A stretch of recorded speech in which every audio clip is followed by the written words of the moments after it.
এরা কেউ ঠিকমতো কথা বলতে পারে না, কেউ শুনতেও পায় না। সমাজের চোখে অবহেলিত এই বিশেষ শিশুরাও স্বপ্ন দেখে নিজের পায়ে দাঁড়ানোর।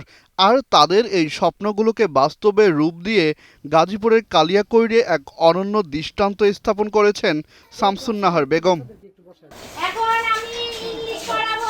2013 সালে নিজের প্রতিবন্ধী সন্তানকে কোনো স্কুলে ভর্তি করাতে না পেরে চরম হতাশ হয়ে পড়েন এই মা। তবে সেই কষ্টকে তিনি রূপ দেন দৃঢ় প্রত্যয়ে।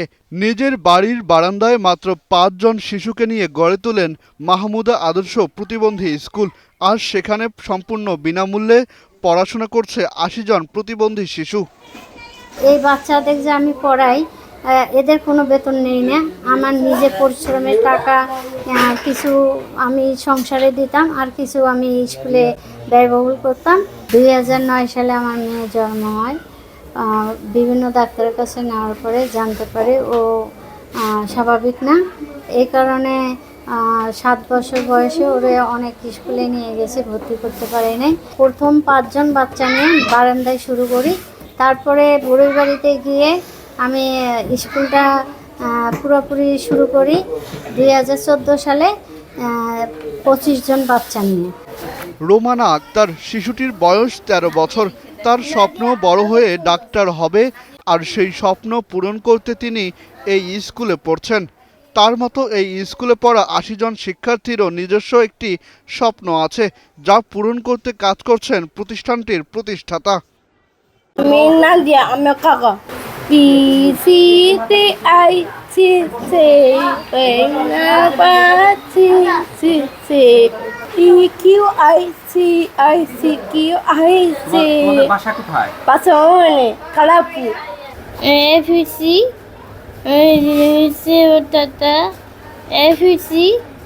আমার এখানে পড়তে অনেক ভালো লাগে। নানা প্রতিকূলতা পেরিয়ে জীর্ণ এক টিনশেড ঘরে চলছে এই মানবিক বিদ্যাপীঠ। শিক্ষার পাশাপাশি তাদের আত্মবিশ্বাসী করে তোলাই এই স্কুলের প্রধান লক্ষ্য।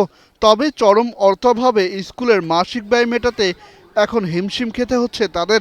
তবে সন্তানদের মানসিক স্বাস্থ্য ও লেখাপড়ার বেশ উন্নতি হয়েছে বলছেন অভিভাবকরা।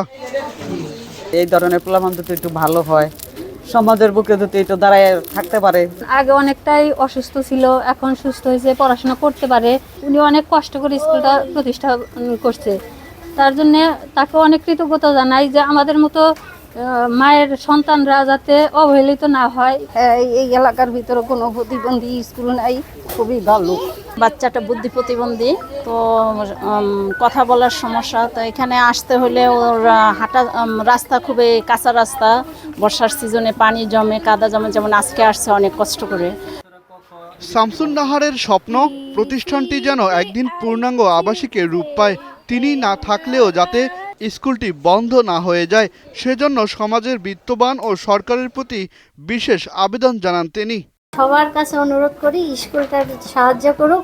আমার স্কুলে অনেক কিছুই নাই, এখনও পানি নাই, পানির আছে তা কিন্তু ওটা খাইতে পারে না। আর একটা বিষয় সেটা হচ্ছে রাস্তাটা সবচেয়ে বড় প্রয়োজন, এবং একটা ভ্যান গাড়ি হলে পরে ওর ঘরে আনা নেওয়া যাইতো। যাদের পায়ের সমস্যা তারা তো আসতে খুব কষ্ট হয়। এই মায়ের ইচ্ছাশক্তি আজ হয়ে উঠেছে বহু অসহায় শিশুর শেষ আশ্রয়। যেখানে সমাজ অনেক সময় এদের বোঝা মনে করে, সেখানে শামসুন্নাহার বেগম দেখিয়েছেন সুযোগ ও ভালোবাসা পেলে তারাও স্বপ্ন ছুঁতে পারে।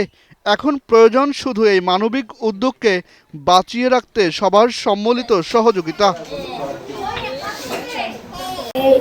আহসান সাকিব, বাংলা নিউজ 24।